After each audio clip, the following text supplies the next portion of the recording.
الحمدللہ رب العالمین والصلاة والسلام علی سید الانبیاء والمرسلین نبینا محمد وعلی آلہ وصحبہ اجمعین، اما بعد۔ پچھلے سیشن میں 12 غلطیاں ہم نے دیکھیں، اب اس سے آگے ہم بڑھتے ہیں۔ نمبر 13، نماز میں اسبال کرنا۔ اسبال کیا ہے؟ اسبال یہ ہے کہ آدمی اپنے لباس کو اتنا زیادہ چھوڑے جتنا شریعت نے اجازت نہیں دی ہے۔ آستین یا اسی طرح سے پتلون یا جو پجامہ ہوتا ہے یا لنگی یا جبہ، اس کو اتنا نیچے چھوڑنا جس کی شریعت نے اجازت نہیں دی ہے۔ شرعی اجازت کہاں تک ہے؟ ٹخنوں تک۔ ٹخنوں سے نیچے اجازت نہیں ہے۔ تو ٹخنوں سے نیچے اپنے پجامے کو یا پینٹ کو یا اسی طرح سے اپنے تہبند کو چھوڑنا یہ جائز نہیں ہے۔ اس حال میں نماز پڑھنا گناہ گار ہے، آدمی گناہ گار ہوتا ہے اس سے۔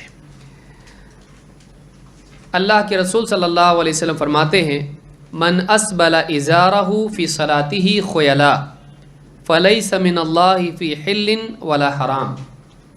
جو انسان اکڑ کے طور پر اپنے پجامے کو یا اپنے تہبند کو نماز میں لٹکاتا ہے، اس کا اسبال کرتا ہے، فلیس من اللہ فی حل ولا حرام، تو کئی معنی علماء نے اس کے ذکر کیے ہیں، اسے اللہ کے حلال و حرام سے کوئی رشتہ نہیں، کوئی مطلب نہیں، اس کی کوئی پرواہ نہیں۔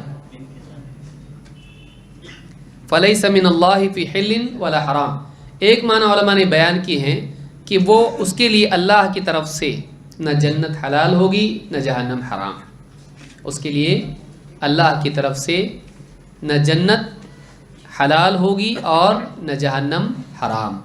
اس کو امام ابو داؤد نے روایت کیا ہے۔ سوال یہاں پر یہ پیدا ہوتا ہے کہ نماز میں اکڑ کے طور پر پجامہ یا تہبند لٹکانا یہ منع ہے، بغیر اکڑ کے کیا آدمی کر سکتا ہے؟ حدیث یہ بتلاتی ہے کہ اسبال خود اپنی ذات میں اکڑ ہے، اور اکڑ کے ساتھ آدمی کریں تو 2 برائیاں جمع ہو گئی۔ اللہ کے نبی صلی اللہ علیہ وسلم فرماتے ہیں، ارفع ازارک الی نصف الساق، اپنی ازار اٹھا، کہاں تک؟ نصف ساق تک۔ نصف ساق پنڈلی کو کہتے ہیں، آدھی پنڈلی تک اپنا پجامہ ازار تہبند وہاں تک باندھ۔ فَإِنْ أَبَيْتَ فَإِلَى الْكَعْبَيْنِ، اگر تو ایسا نہ کریں یا نہ مانے تو فَإِلَى الْكَعْبَيْنِ، تو ٹخنوں تک۔ وَإِيَّاكَ وَإِسْبَالَ الْإِزَارِ، خبردار اپنے تہبند کو اسبال کے طور پر لٹکا مت، نیچے مت چھوڑ، یعنی ٹخنوں سے نیچے مت چھوڑ۔ فَإِنَّهَا مِنَ الْمَخِيلَةِ، اس لیے کہ یہ گھمنڈ کی چیز ہے، یہ لٹکانا ہی خود کیا ہے؟ گھمنڈ کی چیز ہے۔ وَإِنَّ اللَّهَ لَا يُحِبُّ الْمَخِيلَةَ، اور اللہ تعالیٰ گھمنڈ کو پسند نہیں کرتا ہے، اکڑ کو پسند نہیں کرتا ہے۔ اس حدیث کو بھی امام ابو داؤد نے روایت کیا اور یہ حدیث صحیح ہے۔ تو اس حدیث سے بات معلوم ہوتی ہے کہ ایک انسان کا اسبال کرنا یعنی ٹخنوں سے نیچے پجامہ لٹکانا یہ کیا ہے؟ گھمنڈ کی چیز ہے، اور اللہ تعالیٰ کو گھمنڈ پسند نہیں۔ اور نماز سے باہر جب یہ برا ہے، نماز کے اندر اور بھی زیادہ برا ہے کہ ایک آدمی عبادت کرے، اللہ کے سامنے کھڑا ہو کر غلط ہو، تو یہ کتنی بری بات ہے۔ تو یہ اچھی چیز نہیں ہے، اس سے بچنا چاہیے۔ بعض لوگ جیسے نماز میں پجامہ پھر عین نماز کے وقت پلٹاتے ہیں اس کو، کتنی محنت کر رہے ہیں بھائی، کیوں کر رہے ہیں؟ نہ کریں۔ آپ اپنی پتلون جب سیئیں تو اب بعض لوگ کیا کہتے ہیں، اس نے بنا دیا اتنی لمبی، اب کیا کریں گے؟ اچھا اتنا بولا، کمپنی کی طرف سے جینس پینٹ اتنی لمبی آ گئی، اب کیا کریں گے؟ تو ہم نے کیا کیا، اس کو موڑ کے ایسا کیا ہے، اور ایک فیشن بن گیا وہ بھی۔ کیوں کرے ایسا؟ نہیں کرے۔ اگر مان لیجئے کمپنی آپ کو قمیض بھی ایسی دیتی ہے جس کا آستین ایک دم لمبا ہے، ٹیلر آپ کو سی دیا اتنا لمبا، کیا کریں گے آپ؟ اس کو پلٹاتے رہیں گے زندگی بھر؟ بولیں گے خامخواہ کا کام دے دیا یار میرے کو، یہی بولے گا نا۔ جا کے اس کو ڈانٹے گا، یہ کون سا کپڑا ہے؟ میرے ناپ کے مطابق تم بناؤ اس کو، ضرورت سے زیادہ لمبا کوئی فائدہ نہیں. تو وہ پجامے کے لیے بھی وہی قاعدہ ہے جو قمیص کے لیے ہے. تو آدمی ایسا سلوائیں جو اس کے لیے اس کے قد کے مطابق ہو. اپنے قاعدے سے زیادہ بعض لوگ بچوں کا سیتے ہیں بڑے کپڑے، بڑھتا سی ہو اس کو بولتے ہیں. کیوں؟ کل کو بچے بہت تیزی سے بڑے ہوتے ہیں، اس لیے کیا کرتے ہیں چھوٹے بچوں کے بڑے کپڑے سیتے ہیں. آپ بڑھنے والے ہو، اپنے لیے بھی بڑھتا ہو. بچپن کا قاعدہ ابھی بھی یاد رکھ رہے ہیں آپ کہ آپ اپنے لیے بڑھتا سی رہے ہیں کہ آج آپ نے خریدا، آپ کل تک بڑے ہو جائیں گے تو آپ کو کام آئے گا. کون پہنتا ہے اس کو؟ نہ کریں ایسا. لباس خریدیں، اگر بڑا بھی ہو آپ کے ناپ سے زیادہ، ٹیلر کے پاس جائیے، 4 روپے اس کو دیجیے، اپنے قد کے مطابق اس کو بنائیے، ٹخنوں سے اوپر کیجیے. لوگ ہنستے ہیں، لوگ آپ پہ ہنستے ہیں، اللہ آپ سے ناراض ہو. اس سے بہتر یہ کہ لوگ آپ پر ہنسیں، ہے کہ نہیں؟ کل کو آپ کی داڑھی پہ ہنسیں گے لوگ، کل کو آپ کے رنگ پر ہنسیں گے لوگ، کل کو آپ کے نام پر اور آپ کے باپ کے نام پر ہنسیں گے لوگ. کیا کریں گے؟ بدل دیں گے باپ کا نام. کسی کے باپ کا نام ایسا ہوتا ہے کہ رکھ دیا گاؤں میں لوگوں نے، اب چل رہا ہے اسی نام، اب لوگ ہنستے ہیں اس کا نام سن کے. یہ کیا کرے گا؟ باپ کا نام بدل دے گا.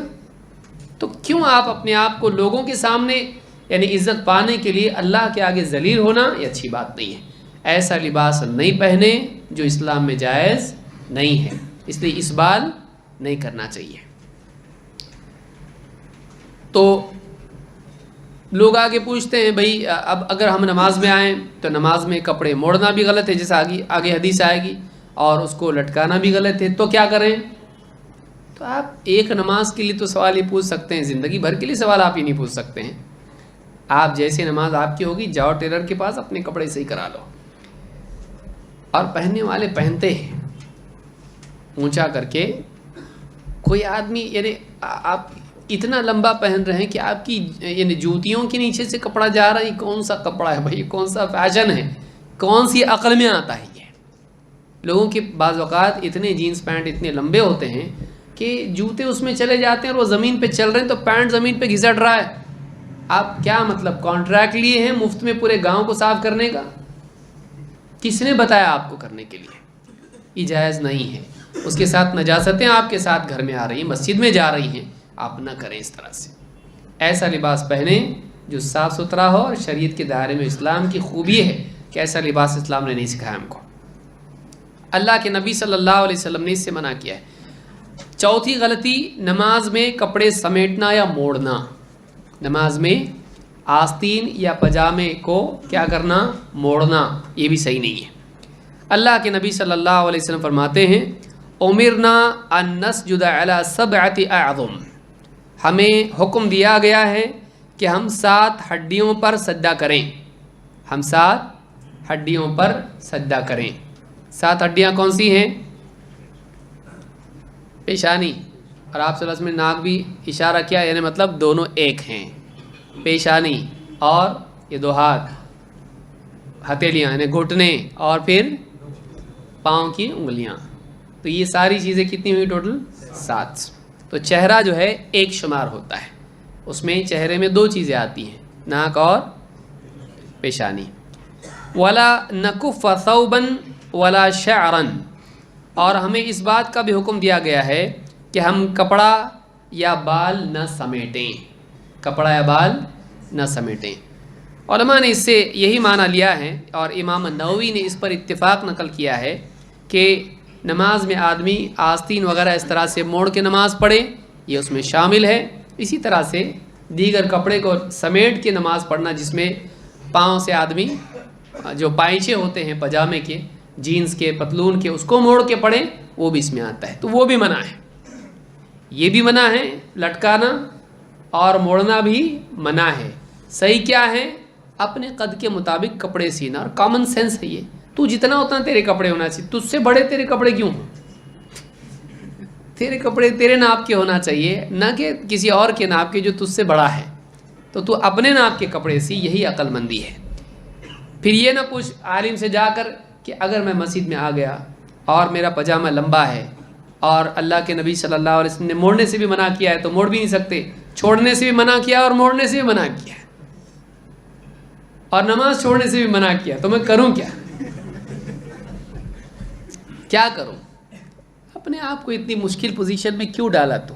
کپڑے خریدا تو، سلوایا تو، اور مصیبت میں ڈال رہا کس کو؟ اب عالم سوچ رہا ہے اس کو یہ بولوں کیا یہ بولوں، یہ بولے تو بھی غلط، وہ بولے تو بھی غلط، عالم کو کیوں پریشان کرتا ہے؟ تو آدمی کو چاہیے کہ اپنے کپڑے شریعت کے احکام کے مطابق بنوائے، اپنی پسند سے زیادہ اللہ کی پسند دیکھنا چاہیے۔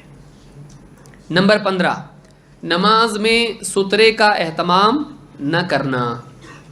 سترہ کس کو کہتے ہیں؟ اس آڑ کو کہتے ہیں جو آدمی اور اس کے دوسری طرف جو بھی ہو سکتا ہے گزرنے والا، اس کے درمیان حائل ہو جائے۔ یہ پلر بھی ہو سکتا ہے، دیوار بھی ہو سکتی ہے، کوئی انسان بیٹھا ہوا کھڑا ہوا وہ بھی ہو سکتا ہے، کوئی برچھی بھی ہو سکتی، کوئی اس طرح کی آڑ بھی ہو سکتی ہے جو انسان اس کی طرف نماز پڑھے، اس کو کیا کہتے ہیں؟ سترہ۔ اللہ کے نبی صلی اللہ علیہ وسلم نے فرمایا لا تصلی الا الی سترۃ، نماز پڑھے تو سترے کی طرف ہی نماز پڑھے، یعنی نماز پڑھے تو تیرے سامنے کیا ہونا چاہیے؟ سترہ، کوئی نہ کوئی آڑ ہونا چاہیے۔ ایسا نہیں کہ مثلا آدمی ادھر 5ویں صف میں نماز پڑھ رہا اور درمیان میں جگہ خالی ہے، یہ صحیح ہے نہیں۔ آدمی کیا کرے؟ آ کے نماز کی جیسے پلر ہے وہاں پہ، وہاں نماز پڑھ رہا ہے، کوئی مسئلہ نہیں، یا دیوار ہے یہاں نماز پڑھ رہا ہے، کوئی مسئلہ نہیں۔ تو کوئی نہ کوئی آڑ اس کے لیے ہونا چاہیے، اس کو کیا کہتے ہیں؟ سترہ۔ میدان میں جا رہے ہیں آپ، سفر میں جا رہے ہیں، کہیں بھی ہوں، آپ کے سامنے کیا ہونا چاہیے؟ سترہ ہونا چاہیے۔ ٹوپی سترہ نہیں ہوتی ہے، بعض لوگ کیا کرتے ہیں چھوٹی سی چیز سترہ، میں نے پوٹلی رکھ دی سامنے، نہیں، اونچی چیز ہونا چاہیے، کم سے کم کتنی؟ اتنی چیز ہونا چاہیے، یعنی ایک پالان کی جو لکڑی ہوتی ہے اونٹ پر جو بنتا ہے اس کی لکڑی کی مقدار وہ ہونا چاہیے، کم سے کم ایک ہاتھ تو ہونا چاہیے وہ، تو ایسی چیز ہونا چاہیے جو اتنی ہائٹ والی ہو۔ تو لا تصلی الا الی سترۃ، یہ حکم ہے نبی صلی اللہ علیہ وسلم کا، یعنی سترے کی طرف نماز پڑھ، جس سے معلوم ہوتا ہے یہ واجب ہے، یہ لازم ہے۔ اس کو ابن حبان اور ابن خزیمہ نے روایت کیا اور یہ حدیث صحیح ہے۔ بلکہ ہاں بال نہ سمیٹے یعنی باندھنا نہیں ہے نماز میں۔ نماز میں جو اس طرح سے، پہلے مردوں کے بھی بال لمبے ہوا کرتے تھے، تو بال جو ہے اس طرح سے عورتیں بھی کرتی ہیں، اس طرح سے باندھ لینا، جوڑا بنانا جس کو کہتے ہیں، یہ صحیح نہیں ہے، نماز کی حالت میں جائز نہیں ہے۔ تو نماز میں ایسا جوڑا باندھ کے نماز پڑھنا، صحابی نے کہا کہ یہ شیطان کی بیٹھک ہے۔ ایک صحابی نے ایسی باندھا تھا اور نماز پڑھ رہے تھے، دوسرے صحابی کے پیچھے سے کھولا تو غصہ ہوئے، کیا کیا یہ، نماز میں ان کو غصہ آیا۔ تو نماز کے بعد انہوں نے کہا کہ میں نے نبی صلی اللہ علیہ وسلم سے سنا کہ یہ شیطان کی بیٹھک ہے، تو یہ صحیح نہیں ہے۔ اب بہت بحث نکلے گی اس سے، دوران گفتگو سوال نہ پوچھیں، بعد میں الگ سے سوال پوچھیں۔ سترے سے قریب نہ ہونا، کیونکہ 50 یہی ختم کرنے ہم کو، آپ کے 60 ہوں گے، کیونکہ ہر سوال کا ایک بیٹا ہوتا ہے، پھر پوتا، پھر نواسا، کتنے سارے ہوتے ہیں اس کے۔ ہاں اچھا، بیٹھے بیٹھے ایک سوال سن کے دوسرے کو سوال یاد آتا۔ سترے سے قریب نہ ہونا یہ بھی غلطی ہے، یعنی سترہ دیوار ہے مثلا مسجد کی اور آدمی دور پڑھ رہا ہے نماز، یہ بھی غلط ہے۔ سترے سے قریب ہونا چاہیے، کتنا قریب ہونا چاہیے؟ اتنا قریب کہ ایک آدمی سجدہ کرے تو اس دیوار یا اس سترے کے اور اس کے سجدے کے درمیان کتنی جگہ ہو؟ بکری گزرنے کی اتنی جگہ ہونا چاہیے، تو آدمی اتنا فاصلہ رکھ کے نماز پڑھے۔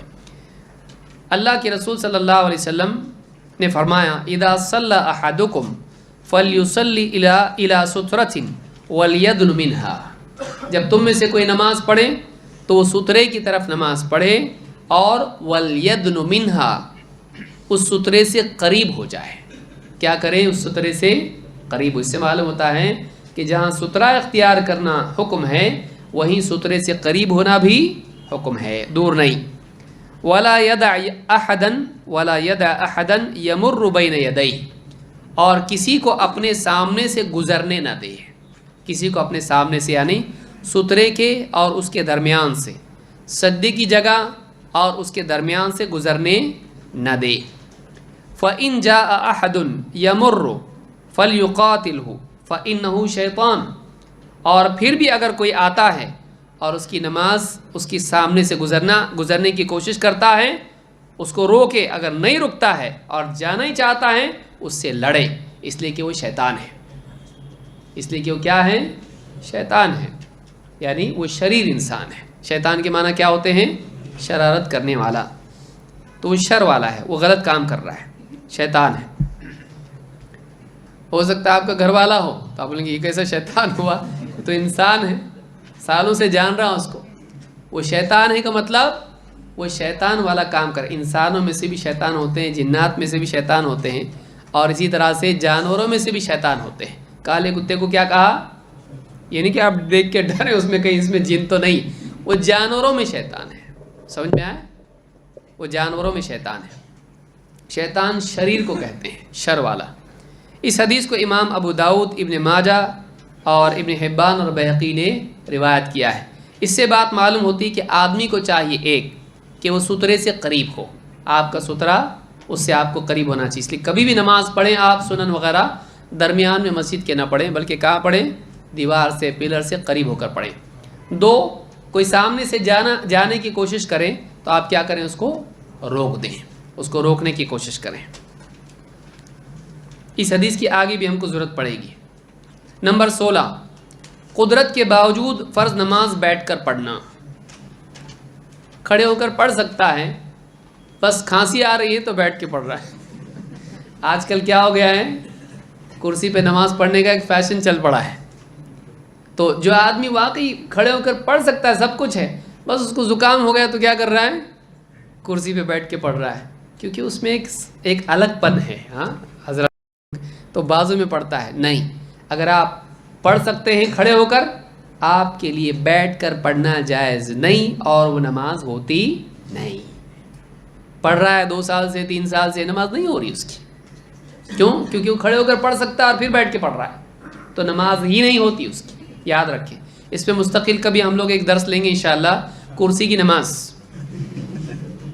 وہ جائز ہے، لیکن کس کے لیے؟ جس کے لیے وہ جائز ہے، یعنی اس کے اندر کھڑے ہو کر پڑھنے کی صلاحیت نہیں ہے، استعداد نہیں ہے۔ واقعی کوئی بہت بوڑھا ہے، یا پاؤں میں کوئی تکلیف ہے، یا کمر میں، اسپائن میں کوئی پرابلم ہوا ہے، وہ کرسی پہ بیٹھ کے پڑھ سکتا ہے۔ یہ نہیں کہ وہ حرام ہے۔ بعض لوگوں نے یہ بھی فتوے دیے ہیں کرسی پہ بیٹھ کے نماز ہوتی ہی نہیں ہے، یہ بھی غلط ہے، یہ بھی غلط ہے، یہ بھی خامخواہ کا غلو ہے۔ کرسی پر نماز ہوتی ہے، اس کے لیے اس کی نماز ہوتی ہے جو اس کے علاوہ نماز پڑھنے کی قدرت اس کے پاس نہیں ہے، اس کے لیے مسئلہ ہے۔ عن عمران بن حسین رضی اللہ تعالیٰ روایت کرتے ہیں، صحابی ہیں، قال کانت بی بواسیر، مجھ کو بواسیر کا مرض تھا، فسألت النبی صلی اللہ علیہ وسلم عن الصلاۃ، تو میں نے اللہ کے رسول صلی اللہ علیہ وسلم سے نماز کے بارے میں پوچھا کہ اس تکلیف میں نماز کیسے پڑھوں؟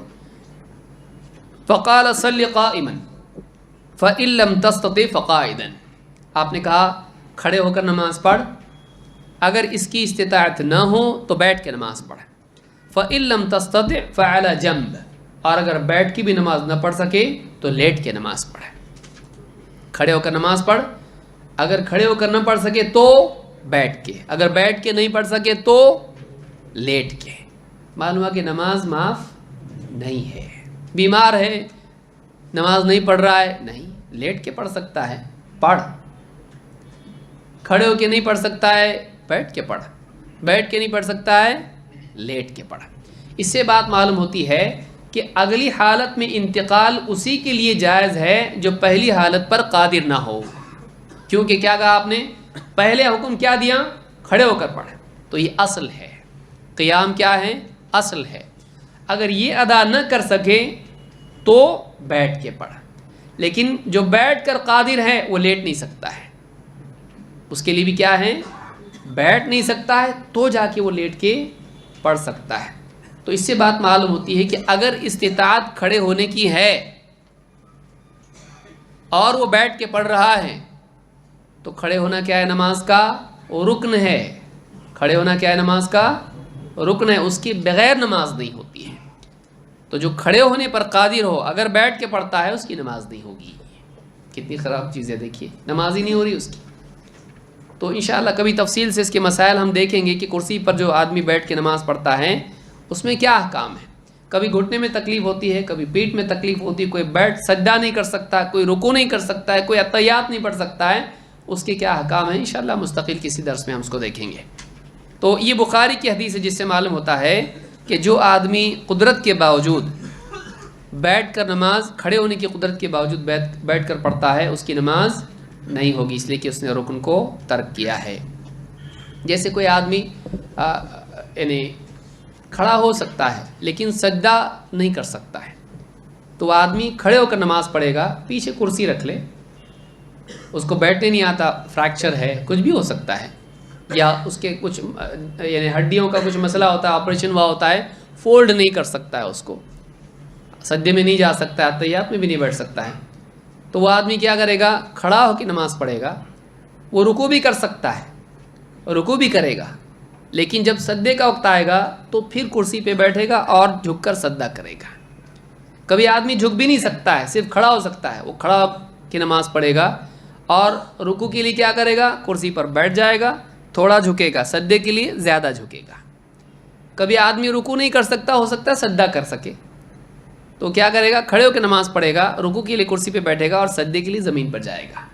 یہ تفصیلات ہیں انشاءاللہ کسی درس میں ہم اس کو دیکھیں گے. لوگ آرام سے بیٹھ جاتے کرسی پر اور سارا معاملہ کرسی پر ہو رہا ہے، نماز نہیں ہوگی. جس پر قادر ہے اس کو وہ کرنا پڑے گا.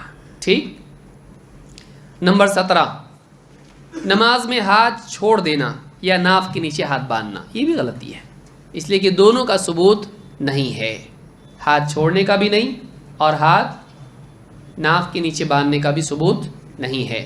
اللہ کے نبی صلی اللہ علیہ وسلم سے پوری زندگی میں ہاتھ چھوڑ کر نماز پڑھنا یا ناف کے نیچے ہاتھ باندھنا ثابت نہیں ہے.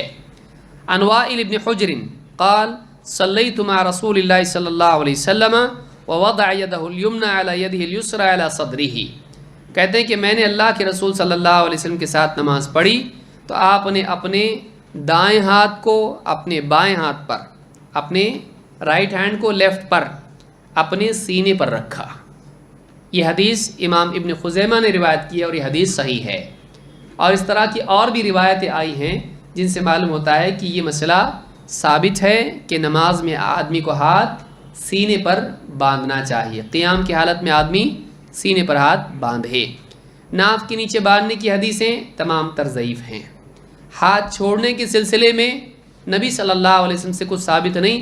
ایک روایت عبداللہ ابن زبیر سے آئی ہے لیکن نبی صلی اللہ علیہ وسلم کی حدیث کے مقابلے میں اس کا اعتبار نہیں ہوگا. کیوں؟ اس لیے کہ اللہ کے نبی صلی اللہ علیہ وسلم نے فرمایا ہم انبیاء ہیں، ہمیں حکم دیا گیا ہے کہ ہم نماز کیا کریں؟ سحری میں دیری کریں، افطار میں جلدی کریں اور نماز میں اپنے ہاتھ باندھیں، یعنی اپنے دائیں ہاتھ کو بائیں ہاتھ پر رکھیں. اور آپ نے صحابہ کو بھی حکم دیا، بخاری کی روایت ہے کہ ان کو حکم دیا جاتا تھا کہ اپنے دائیں ہاتھ کو بائیں ہاتھ پر ہم نماز میں باندھیں.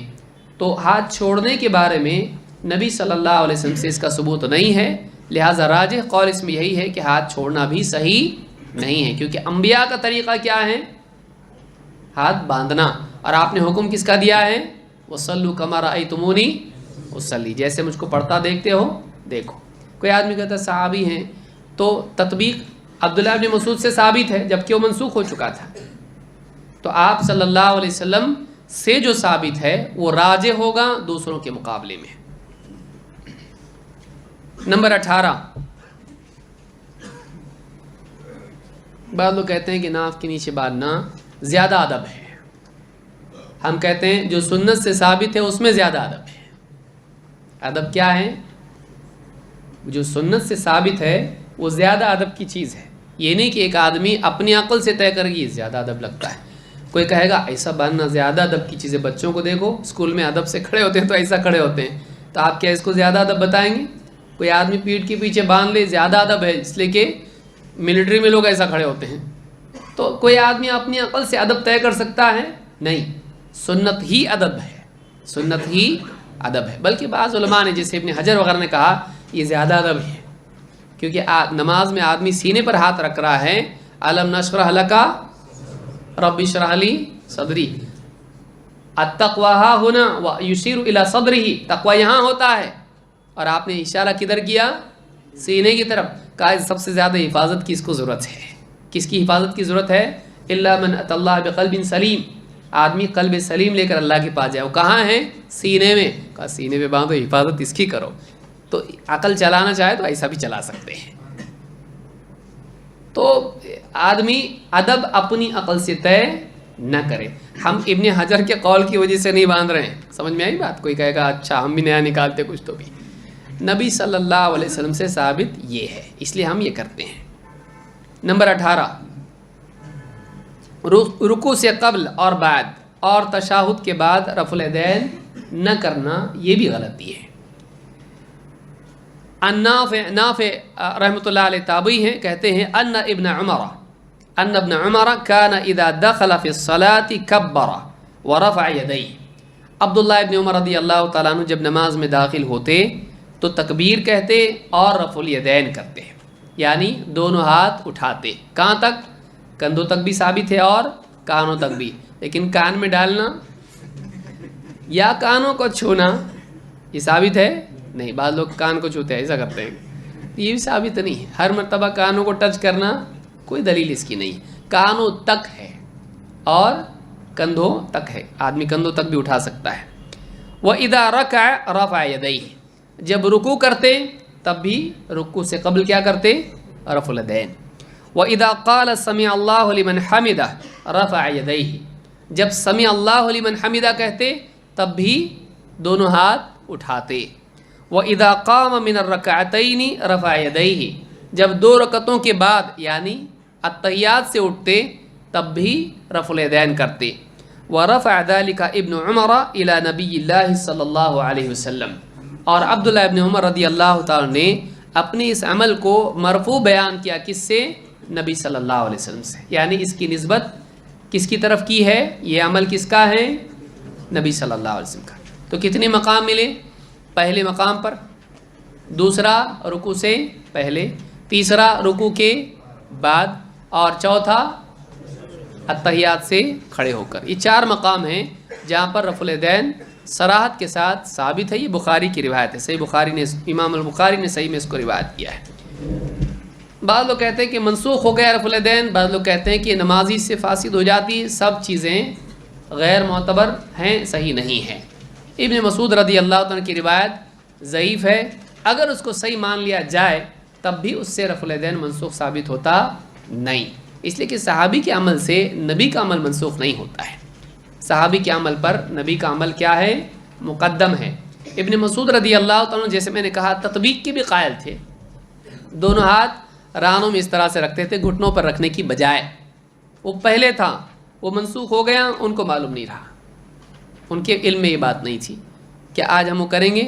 نہیں، گھٹنے پہ رکھے تو مارتے تھے ہاتھ اس طرح سے، درمیان رکھو اس طرح سے رانوں کے درمیان. تو ان کو نہیں معلوم تھا. اتنے بڑے صحابی، صحیح ہے، نہیں معلوم ہوا کا مطلب نہیں معلوم، اس سے ان کی شان میں کمی نہیں آئی. بڑے عالم کو بھی ایک مسئلہ معلوم نہیں ہوتا ہے تو کیا کریں گے؟ اس سے ان کا علم گھٹ گیا؟ نہیں، جتنی باتیں ان کو معلوم تھی ہم سے بہت زیادہ تھی. تو کوئی ایک مسئلہ ہو سکتا ہے کسی بڑے عالم کو بھی معلوم نہ ہو. تو ان کے اس عمل کو نہ کرنے کی وجہ سے ہم یہ روایت اور اس طرح کی کئی روایتیں جن میں نبی صلی اللہ علیہ وسلم کا رفع الیدین کرنا آیا ہے اس کو ہم چھوڑ نہیں سکتے نا. تو لہٰذا علماء نے بتایا ہے کہ یہ جس نے جانا وہ دلیل اس پر ہے، جس نے نہیں جانا، جس نے ذکر کیا وہ اس پر دلیل ہے، جس نے ذکر نہیں کیا. تو جب آ گئے تو کیا ان کو جھوٹا کہیں گے آپ؟ انہوں نے جو بیان کیا اس کا کیا کریں گے؟ عمل تو ثابت ہوا نا. اب منسوخ ہوا کے لیے دلیل چاہیے. ابن مسعود نے کہا یہ منسوخ ہو گیا؟ نہیں. انہوں نے کہا یہ منع ہے؟ نہیں. تو اس سے دلیل نہیں لی جا سکتی جبکہ روایت ہی ضعیف ہے. تو اس حدیث سے بات معلوم ہوئی کہ رفع الیدین کرنا چاہیے. بعض لوگ کہتے ہیں کہ اس زمانے میں لوگ بت رکھ کے آتے تھے، یہ پیدل لوگ ہیں ایک دم. کوئی عقل میں آنے والی بات. کون رکھ کے آتا تھا؟ آپ دیکھیے صحابہ کے بارے میں آپ کہیں گے بت رکھ کے آتے تھے، اور جبکہ صحابہ نے نقل کیا ہے کس سے؟ نبی صلی اللہ علیہ وسلم سے. نعوذ باللہ کہ آپ بھی بت رکھ کے آتے تھے. اور بت رکھ کے آ کے بھی آدمی نماز یہ سب پڑھ سکتا نا، نہیں گرتا ہوں. اچھا اگر یہ ترکیب تھی گرانے کے لیے تو پہلے اس میں تو گر جانا چاہیے. پھر اختلاف تو بعد والوں میں ہے, پہلا تو سبھی کر رہے ہیں بھائی, ابتدا میں نماز کی سارے لوگ کر رہے ہیں. اچھا اگر وہ بت گرانے کے لیے تھا اور آج بت رکھ کے لوگ نہیں آ رہے ہیں تو پہلا آپ کیوں کر رہے ہیں؟ پہلا تو کر رہے ہیں نا, تو پھر بت اگر پہلے کی ضرورت باقی ہے تو دوسرے کی بھی تو باقی ہے.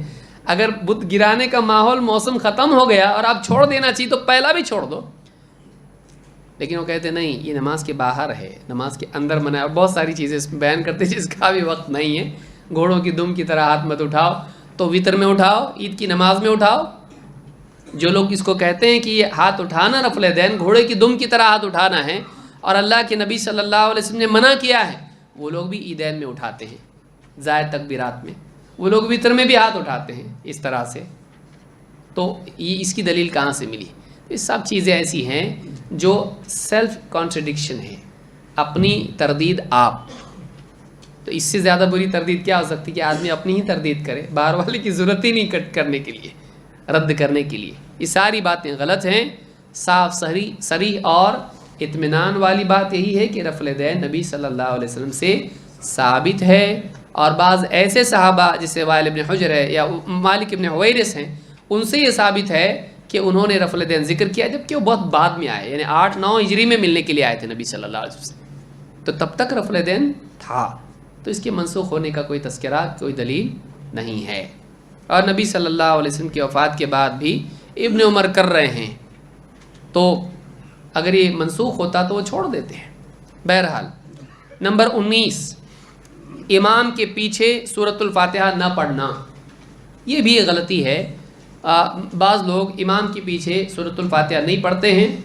اللہ کے نبی صلی اللہ علیہ وسلم نے فرمایا لا صلاۃ لمن لم یقرأ بفاتحۃ الکتاب, اس کی نماز نہیں جو سورۃ الفاتحہ نہ پڑھے. جو شخص سورۃ الفاتحہ نہ پڑھے اس کی نماز نہیں. جس چیز کے بارے میں آئے کہ نماز نہیں, اس سے معلوم ہوتا ہے کہ وہ نماز کا رکن ہے, اس کے بغیر نماز نہیں ہوتی ہے. اس حدیث کو امام البخاری اور مسلم نے روایت کیا ہے. تو امام کے پیچھے یا اکیلے میں مقتدی ہو یا منفرد ہو, اس کو سورۃ الفاتحہ ہر رکعت میں پڑھنا لازم ہے, اس کے بغیر نماز نہیں ہوتی ہے. بعض لوگ کہتے ہیں کہ نہیں امام کے پیچھے نہیں پڑھنا چاہیے, اور اہل علم کا اس میں اختلاف ہے. راجح قول اس میں یہ ہے کہ امام کے پیچھے سری اور جہری دونوں نمازوں میں سورۃ الفاتحہ پڑھنی چاہیے. نبی اکرم صلی اللہ علیہ وسلم فجر کی نماز پڑھا رہے تھے, آپ نے نماز کے بعد کہا لعلکم تقرؤون خلف امامکم, شاید کہ تم امام کے پیچھے پڑھتے ہو. صحابہ نے کہا ہاں اللہ کے رسول, ہم جلدی جلدی پڑھتے ہیں, ہم جلدی جلدی پڑھتے ہیں. آپ نے فرمایا لا تفعلوا الا بفاتحۃ الکتاب, مت کرو ایسا, سوائے سورہ فاتحہ کے مت پڑھو, اس لیے کہ اس کی نماز نہیں جو سورہ فاتحہ نہ پڑھے. اس کو امام ابو داؤد اور نسائی وغیرہ نے روایت کیا. اس حدیث سے معلوم ہوتا ہے کہ فجر کی نماز میں جہری نماز ہونے کے باوجود, امام کے پیچھے ہونے کے باوجود, آپ نے بقیہ تمام صورتوں کے پڑھنے سے منع کیا اور سورۃ الفاتحہ کے پڑھنے کا حکم دیا. اور وجہ کیا بتائی؟ اس کے بغیر نماز نہیں. تو معلوم ہوا کہ جہری نماز میں بھی پڑھنا چاہیے, مقتدی کو پڑھنا چاہیے, امام کے پیچھے پڑھنا چاہیے, امام کے پیچھے پڑھنا چاہیے. بعض لوگ کہتے ہیں اللہ تعالیٰ نے قرآن کریم میں فرمایا وَإِذَا قُرِئَ الْقُرْآنُ فَاسْتَمِعُوا لَهُ وَأَنصِتُوا لَعَلَّكُمْ تُرْحَمُونَ, کہ جب قرآن پڑھا جائے تو دھیان سے سنو اور چپ رہو تاکہ تم پر رحم کیا جائے. تو اس آیت سے معلوم ہوتا ہے کہ امام کے پیچھے نہیں پڑھنا چاہیے. دیکھیے یہاں پر اس آیت میں امام وغیرہ کا کوئی تذکرہ بھی نہیں ہے, اس میں مجرد قرآن پڑھنے کا ذکر ہے. جب قرآن پڑھا تو کیا امت میں کوئی اس پر عامل ہے کہ ایک آدمی قرآن پڑھ رہا ہو تو دوسرا کچھ بھی بات نہ کرے, چپ رہے اور دھیان سے سنے, اس کے لیے واجب ہے؟ کوئی اس کا قائل نہیں ہے. بلکہ بعض حنفی علماء جیسے اشرف علی تھانوی وغیرہ نے بھی یہ بات کہی ہے کہ یہ اس زمانے میں وہ مشرکین ایسا کرتے تھے, اس کے لیے اس کا نماز سے کوئی تعلق نہیں ہے. انہوں نے بھی کہا ہے اس بات کو, اور آدمی دیکھے کہ اس پہ کسی کا بھی عمل نہیں ہے. مثلا آپ دیکھیے جو لوگ اس کے قائل ہیں کہ امام کے پیچھے نہیں پڑھنا چاہیے, اس آیت سے دلیل لیتے ہیں. اب اگر مثال کے طور پر فجر کی نماز کے لیے آدمی آ گیا, وہ لوگ کہتے ہیں کہ پہلے سنت پڑھو پھر امام کے ساتھ شریک ہو. مسجد میں وہ سنت پڑھ رہا ہے جبکہ امام قرات کر رہا ہے. اب امام قرات کر رہا ہے, تو کیسا پڑھ رہا؟ پڑھ رہا نا, ہاں, تو کیسا؟ بولے سنت ہے, چھوڑنا نہیں چاہیے. اور اللہ کا حکم توڑنا چاہیے؟ تو ہم یعنی آپ غور کریں کیا دلیل ہے. پھر رمضان کا مہینہ ہے، تراویح چل رہی ہے، امام صاحب ہر 2-4 رکعت کے بعد بولتے ہیں جن لوگوں نے فرض نماز عشاء کی نہیں پڑھی ہے وہ تراویح میں شریک نہ ہوں، پہلے فرض پڑھ لیں اس کے بعد تراویح میں شریک ہوں. کیسا پڑھنا ہے امام صاحب؟ آپ پڑھ رہے ہیں ہم کے پیچھے، ہم کیسا پڑھنا؟ قرآن پڑھا جا رہا ہے چاہے جیسے ہی پڑھا جا رہا ہو، لیکن یہ اب فرض نماز پڑھے تو یہ پڑھے گا کہ نہیں پڑھے گا؟ پڑھے گا. وہ فرض پڑھ کے اس میں شامل ہو رہا ہے. تو اب وہ حکم کہاں گیا؟ قرآن کا منسوخ ہو گیا. مدرسے میں پڑھ رہے ہیں اور قرآن خوانی میں پڑھ رہے ہیں، یہ بھی پڑھ رہا وہ بھی پڑھ رہا وہ بھی پڑھ رہا، تو ایک پڑھ رہا دوسرے نے کیا ہونا چاہیے؟ پھر جو پہلا پڑھا دوسرے والوں نے سب اس کے بعد چپ ہونا چاہیے. لیکن پورے مکتب میں صاحب پڑھ رہے ہیں، معلم بھی پڑھ رہا ہے، بچے بھی پڑھ رہے ہیں قرآن. تو وَإِذَا قُرِئَ الْقُرْآنُ فَاسْتَمِعُوا لَهُ نہیں یہاں پر، یہاں کہاں سے گیا، کہاں گیا حکم؟ وہ یہ سب باتیں ہیں. بلکہ اگر ایسا اس کا معنی مان لیں تو کوئی بھی اگر آ کے آدمی بات کرنا چاہتا ہے، جیسے آپ کی مثال کے طور پر آپ سے کوئی قرضہ وصول کرنے کے لیے آ گیا، آپ کیا کریں گے؟ الف لام میم ذالک الکتاب لا ریب فیہ ھدی للمتقین. بولا وَإِذَا قُرِئَ الْقُرْآنُ فَاسْتَمِعُوا لَهُ وَأَنصِتُوا. اب سامنے کھڑے رہ کے جا بھی نہیں سکتا ہو، فَاسْتَمِعُوا لَهُ سنو. ختم کر اللہ کے بندے کب جاؤں میں، بول بھی نہیں سکتا. ہے سمجھ میں آ رہی بات؟ تو آیت عام ہے، اس کو خاص کرنے کے لیے آپ کے پاس دلیل چاہیے. تو یہاں پر یہ اس کا شان نزول ہی اس باب میں نہیں ہے.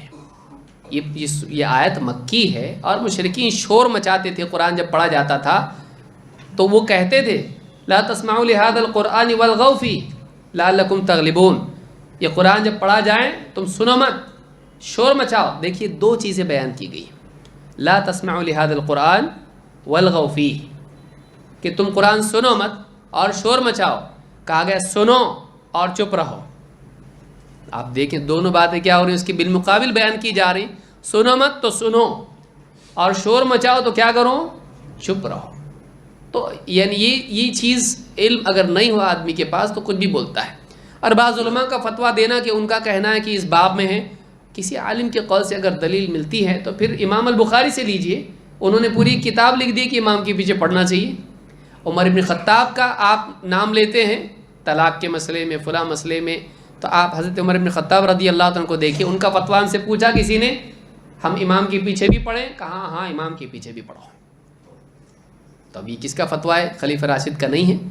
تو مسائل میں اختلاف ہوتا ہے، اس کی بنیاد پر کسی کو گمراہ نہیں بولنا چاہیے. دلیل کا تقاضا یہ ہے کہ امام کے پیچھے پڑھنا چاہیے. تو اس حدیث سے بات معلوم ہوتی ہے کہ امام کے پیچھے پڑھنا چاہیے. نمبر 20، امام و مقتدی کا سری جہری نماز میں سرن آمین کہنا.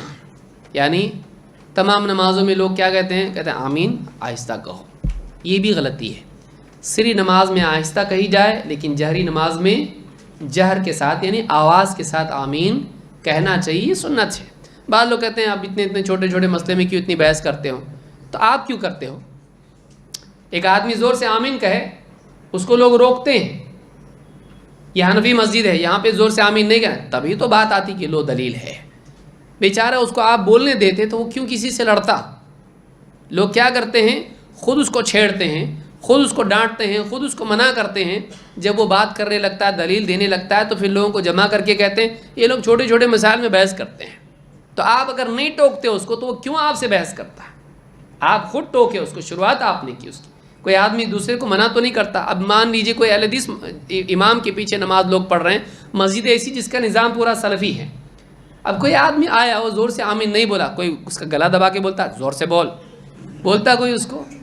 آپ سوچئے کہ سلام کے بعد کیوں یہاں زور سے بولنا؟ کوئی بولا آج تک؟ نہیں بولا آج تک. وہ ناف کے نیچے باندھا، کوئی اس کا ہاتھ پکڑ کے اوپر کیا؟ نہیں کیا.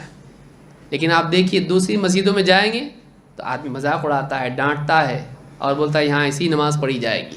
یہ نہیں ہونا چاہیے، یہ نہیں ہونا چاہیے. مسلمانوں میں اختلافات ہیں. صحیح بات راجح قول اس مسئلے میں یہ ہے کہ آمین جہرن ہونی چاہیے جہری نماز میں. وائل ابن حجر رضی اللہ عنہ کہتے ہیں انہ صلی خلف رسول اللہ صلی اللہ علیہ وسلم فجہر بآمین.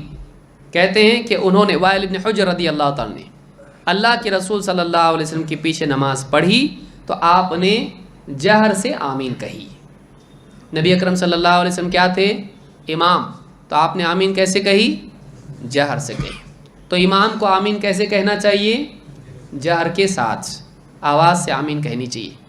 تو آج عام طور سے بعض مسجدوں میں دیکھنے میں آیا حنفی امام ہوتا ہے، اس کو معلوم ہوتا ہے میرے پیچھے کچھ سلفی بھی ہیں، تو کیا کرتا ہے؟ میں تم کو آمین بولنے نہیں دوں گا. واللہ ہم نے دیکھا ہے غیر المغضوب علیہم ولا الضالین، پھر الم تر کیف فعل ربک، ایسا کرتا ہے، بیچ میں رکتا تک نہیں ہے. یعنی نماز پڑھ رہا ہے، دھیان اللہ کی طرف ہے کہ ہماری طرف ہے؟ بھائی تیرا دھیان کچھ جیتنا چاہتا ہے، کچھ مطلب جنگ کا میدان ہے یہ کہ میں تجھ کو بالکل انٹری نہیں دوں گا؟ کیا ہے یہ؟ ایک آمین بول دے گا تیرا کیا جائے گا؟ تو مت بول، تیری مرضی بھائی، اس کو تو بولنے دے. یعنی میں تو نہیں بولوں گا، تم کو بھی بولنے نہیں دوں گا، اتنا گیپ ہی نہیں دوں گا. اب وہ بیچارہ پیچھے والا بولتا میں تو بول کے رہوں گا تو بولتا ہے وہ بھی. تو مسجدوں میں اس طرح کا ماحول بنانا اچھی چیز نہیں ہے، اس طرح کا ماحول بنانا اچھی چیز نہیں ہے. اس کو درمیان میں وقت کرنا چاہیے. اس کو اپنی آمین تو بول، تو سری تو بول، تیری تو بول کم سے کم. تو خود آمین نہیں بولا، سمجھ میں آ رہی بات؟ کہ اس نے اس سے آمین چھیننے کے لیے اپنی آمین بھی کھو دی. جہری آمین سے کی مخالفت میں اپنی کم سے کم سری آمین تو بول لیتا، وہ بھی نہیں بولا اس نے. حالانکہ حدیث کیا بتا رہی ہے کہ اللہ کے نبی صلی اللہ علیہ وسلم نے دو باتیں ملی. آپ نے آمین کہا اور آپ نے کیا کہا؟ جہرن آمین کہی، جہرن آمین کہی.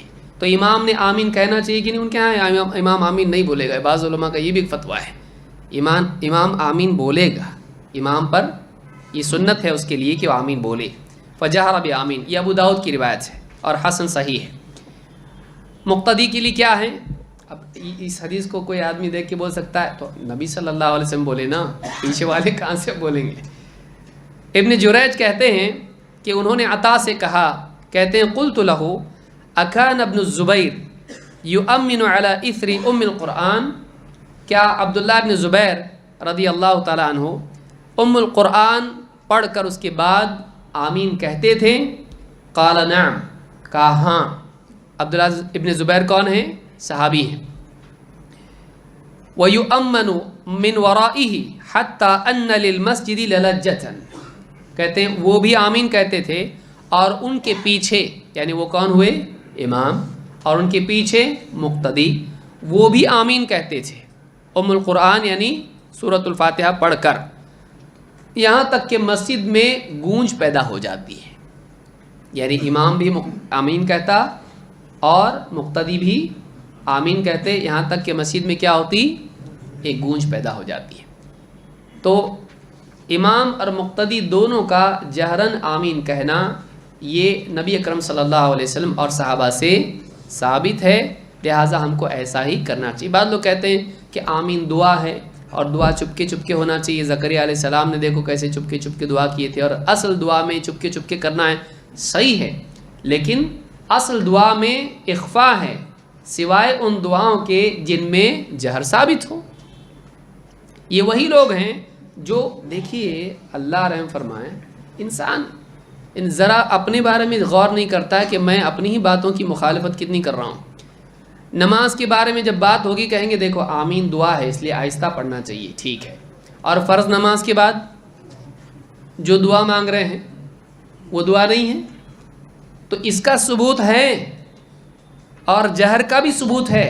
صرف دعا کو آہستہ پڑھنا چاہیے کہ دلیل لے کر اس کو چپ کرا رہے ہیں، اور فرض نمازوں کے بعد دعا کرنا جہر کے ساتھ اجتماعی طور پر اس کا سرے سے ثبوت نہیں ہے، لیکن وہاں پر یہ بات یاد نہیں آتی ہے. یہ کون سی، یعنی کیا طریقہ ہے؟ اجتماعات میں ہو یا مختلف مقامات پر ہو، دعا کر رہے ہیں زور سے، وہاں آہستہ دعا کی کوئی دلیل تمہارے پاس نہیں ہے. آمین میں یاد آ گئی جس میں جہر ثابت ہے. تو جب آدمی نہیں ماننا چاہتا ہے تو زبردستی عمومی دلیلوں کو زبردستی کہیں نہ کہیں فٹ کرنے کی کوشش کرتا ہے. ہمارا کہنا یہ ہے دعا اصلاً آہستہ مانگنا چاہیے، سوائے اس کے جہاں دلیل سے ثابت ہے کہ آپ صلی اللہ علیہ وسلم نے اونچی آواز میں کی ہے. تو آدمی کے لیے دونوں چیزیں ثابت ہیں. نمبر 21، یہ بھی غلطی ہے کہ آدمی نماز میں یہاں وہاں دیکھے. نماز میں کیا کرے؟ بعض لوگوں کی آنکھیں پوری نماز میں مسجد میں یہاں بھی دیکھا پنکھے گھڑی. اچھا، آنے جانے والوں کی کبھی نظریں ان سے ٹکرا جاتی ہیں پھر نیچے دیکھتے ہیں. بعض لوگ کہتے ہیں کوئی ایسا دیکھے تو اس کو آدھا برس کہنا چاہیے. نماز میں یہاں وہاں دیکھنا یہ غلطی ہے. نماز میں نگاہ کہاں ہونی چاہیے؟ سجدے کی جگہ پر. عائشہ رضی اللہ تعالیٰ فرماتی ہیں سألت رسول اللہ صلی اللہ علیہ وسلم عن الالتفات فی الصلاۃ، میں نے اللہ کے رسول صلی اللہ علیہ وسلم سے پوچھا نماز میں یہاں وہاں دھیان دینے کے بارے میں. فقال هو اختلاس یختلسہ الشیطان من صلاۃ العبد، آپ نے فرمایا کہ یہ وہ حصہ ہے جو شیطان بندے کی نماز میں سے اچک لے جاتا ہے. اختلاس کہتے ہیں کسی کی نظروں کے سامنے کوئی چیز چھین کے لے جانا.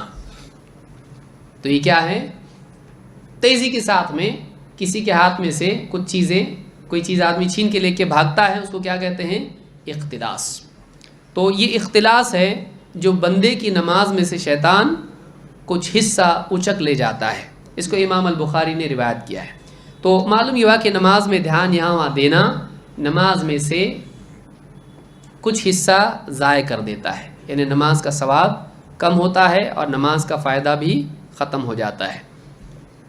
عائشہ رضی اللہ عنہ فرماتی ہیں دخل رسول اللہ صلی اللہ علیہ وسلم الکعبہ، اللہ کے رسول صلی اللہ علیہ وسلم کعبہ میں داخل ہوئے.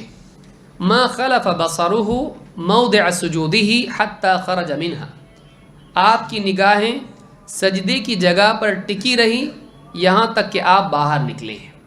یعنی نماز میں آپ کی نگاہ کہاں تھی؟ سجدے کی جگہ پر. آپ پوری نماز میں سجدے کی جگہ پر دیکھتے رہے یہاں تک کہ آپ باہر نکلے. تو اصل نماز میں کیا ہے؟ نگاہ کہاں ہونی چاہیے؟ اور اسے معلوم ہوتا ہے کہ کعبہ میں بھی نماز پڑھی جا سکتی ہے. آج تو الاؤڈ نہیں ہے. نبی صلی اللہ علیہ وسلم نے کعبہ میں جا کے بھی نماز پڑھی ہے. اس حدیث کو امام ابن خزیمہ، بیہقی اور حاکم نے روایت کیا اور یہ حدیث صحیح ہے. اس حدیث سے معلوم ہوتا ہے کہ پوری نماز میں نگاہ کہاں ہونا چاہیے؟ سجدے کی. الا یہ کہ کچھ اور دلیل آئی ہو، جیسے ایک آئے گی اتحیات میں نگاہ کہاں ہو؟ انگلی کے اشارے پر. اور سلام پھیرتے وقت کہاں ہو؟ دائیں بائیں جو بیٹھے ہوئے جو ساتھ میں نماز پڑھ رہے ہیں ان کی طرف. اس کے علاوہ پوری نماز میں نگاہ کہاں ہونی چاہیے؟ سجدے کی جگہ پر. بعض لوگ کہتے ہیں نہیں، جو رکوع میں جو ہے آدمی پاؤں کے انگوٹھے کو دیکھے، کون سے دائیں کہ بائیں، دونوں کو تو نہیں دیکھ سکتا ہے. تو اس کی کوئی دلیل نہیں ہے. یا تحیات میں دامن پر نگاہ رکھے، کوئی دلیل اس کی نہیں ہے.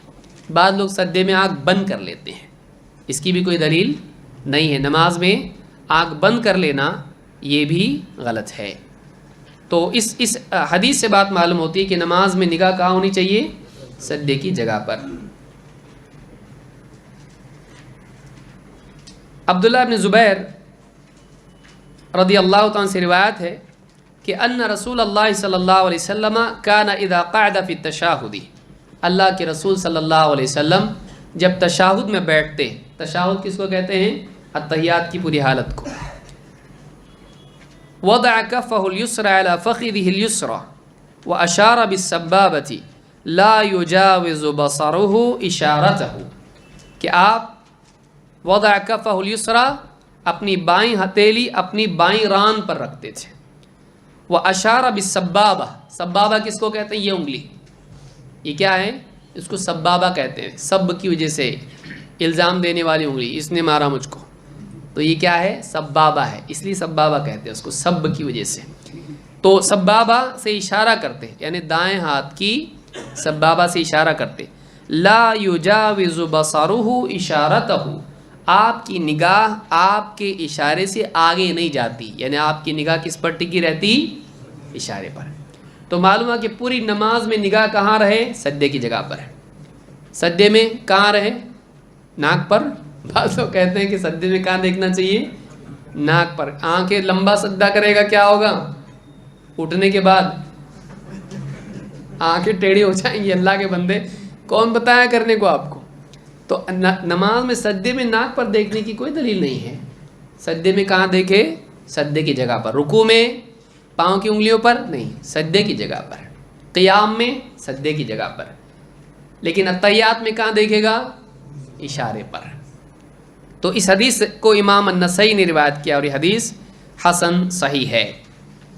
نمبر 22، نماز میں آنکھیں بند کرنا. یہ بھی غلطی ہے. نماز میں کیا کرتے ہیں بعض لوگ؟ آنکھیں بند کرتے ہیں. کیوں؟ دھیان گیان کے لیے.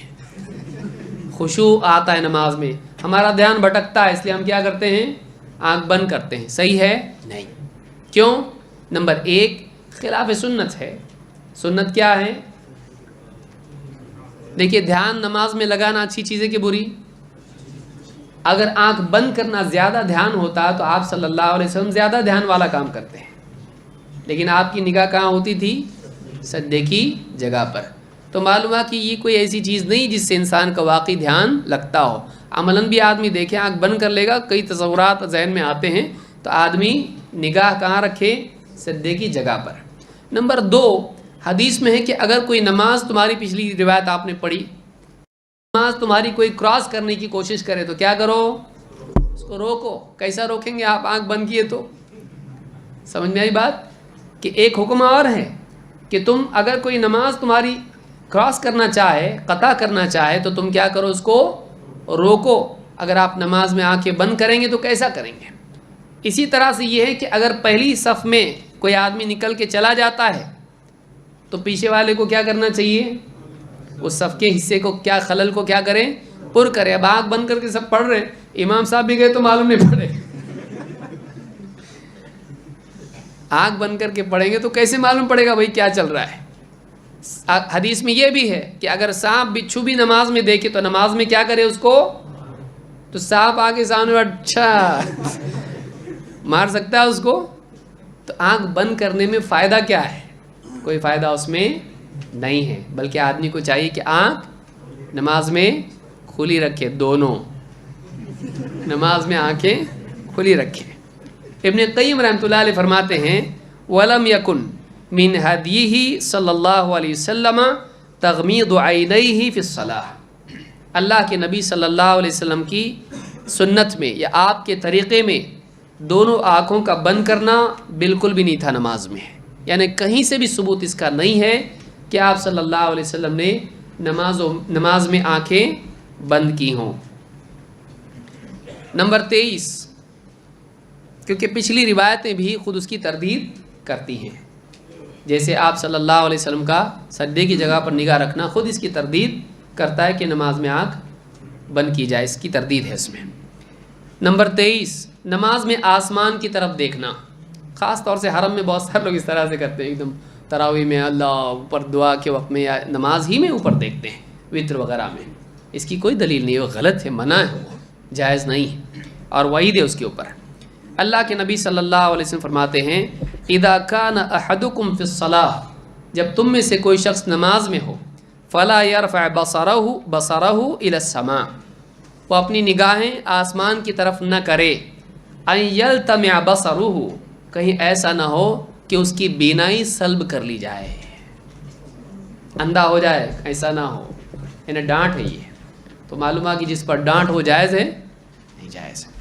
تو تم میں سے کوئی شخص نماز میں اپنی نگاہ آسمان کی طرف نہ کرے، کہیں ایسا نہ ہو کہ اس کی بینائی سلب کر لی جائے. اس حدیث کو امام احمد اور نسائی نے روایت کیا ہے. اور یہ بھی اسی چیز کے خلاف ہے جو ہم پڑھ چکے ہیں کہ نماز میں نگاہ کہاں ہونی چاہیے؟ سجدے کی جگہ پر. نمبر 24، نماز میں بے جا حرکت کرنا، بے وجہ حرکت کرنا نماز میں. یہ کیا ہے؟ آدمی نماز کے لیے آیا، ہاتھ باندھا، کان کھجا رہا، پھر ناک کھجا رہا، باری باری سارا. ہاں کیا ہے یہ؟ کتنا ذرا بھی صبر نہیں. کہ ایک آدمی، بعض جو حنفی دیوبندی بریلوی حضرات ہیں وہ کہتے ہیں ان کو دیکھو نماز میں، یعنی ان کے ہاں کیا ہے، ان کے ہاں لمٹ ہے اس کی. وہ یہ مانتے ہیں کہ اگر ایک رکن میں 3 مرتبہ اگر اس نے کھجایا تو نماز ختم ہو جاتی ہے، یعنی 3 مرتبہ حرکت اگر کی نماز ضائع ہو جاتی ہے۔ وہ ایک آدھ مرتبہ بڑی مشکل سے کرتے ہیں اور اس کے بعد نہیں کرتے نماز بچانے کے لیے، لیکن ہمارے یہاں پر بعض علماء کا جیسے ہے کہ یہ اس کی کوئی دلیل نہیں ہے، تو اس کا مطلب ہم لوگ کیا سمجھتے ہیں 3 مرتبہ میں نماز باطل ہونے کی دلیل نہیں، کا مطلب 300 مرتبہ بھی اگر حرکت کرے کھجائے تو کوئی فرق نہیں پڑتا ہے، ایسا ہے نہیں، فرق پڑتا ہے۔ آپ ایک مرتبہ بھی بے وجہ حرکت کریں نماز میں فرق پڑتا ہے، کیوں؟ اس لیے کہ آپ کا دھیان دوسری طرف چلا گیا، آپ کا دھیان دوسری طرف گیا، تو آپ کو چاہیے کہ آپ نماز میں بے جا حرکتیں نہ کریں۔ اللہ تعالیٰ قرآن کریم میں فرماتا ہے قد افلح المؤمنون الذین هم فی صلاتهم خاشعون، کامیاب ہو گئے ایمان والے، الذین هم فی صلاتهم خاشعون، یہ کون لوگ ہیں؟ یہ وہ لوگ ہیں جو اپنی نماز میں خشوع اختیار کرتے ہیں۔ نہ صرف یہ کہ نماز پڑھتے ہیں بلکہ نماز کیسے پڑھتے ہیں؟ خشوع کے ساتھ۔ خشوع کے کیا معنی ہے؟ پستی، سکون۔ ایک آدمی جو ہے سکون وقار کے ساتھ اور تواضع کے ساتھ نماز پڑھے، اکڑ کے ساتھ نہیں۔ بعض لوگوں کو دیکھا گیا نماز میں ہاتھ باندھتے ایک دم اکڑ کے ساتھ کھڑے ہوئے پاؤں پھیلا کے، کوئی دلیل اس کی نہیں ہے۔ پاؤں پھیلانے کی کوئی دلیل ہے؟ نہیں ہے۔ قدم جوڑنے کی دلیل ہے، لیکن اکیلا ہے، کھڑا ہوا ہے مسجد کے اندر، کوئی بھی دوسرا نہیں ہے، پاؤں پھیلا رہا ہے، اس کی کوئی دلیل نہیں ہے، یہ سنت نہیں ہے، ثابت نہیں۔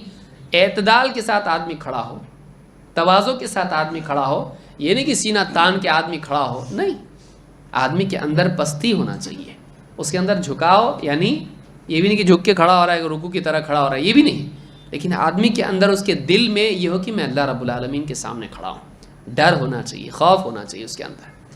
تو تواضع کے ساتھ نماز آدمی پڑھے، وقوموا للہ قانتین، کھڑے ہو اللہ کے سامنے، کیسے؟ قانتین، فرما بردار غلام بن کے کھڑے ہو اللہ کے سامنے۔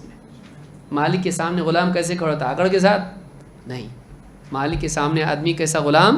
تواضع کے ساتھ کھڑا ہوتا ہے۔ تو کامیاب ہو گئے ایمان والے جو اپنی نماز میں خشوع اختیار کرتے ہیں۔ سورہ المؤمنون کی آیت ہے۔ ابن عباس رضی اللہ عنہ فرماتے ہیں خاشعون، کہتے ہیں خاشعون کا مطلب کیا ہے؟ خائفون ساکنون۔ خاشعون کا مطلب کیا ہے؟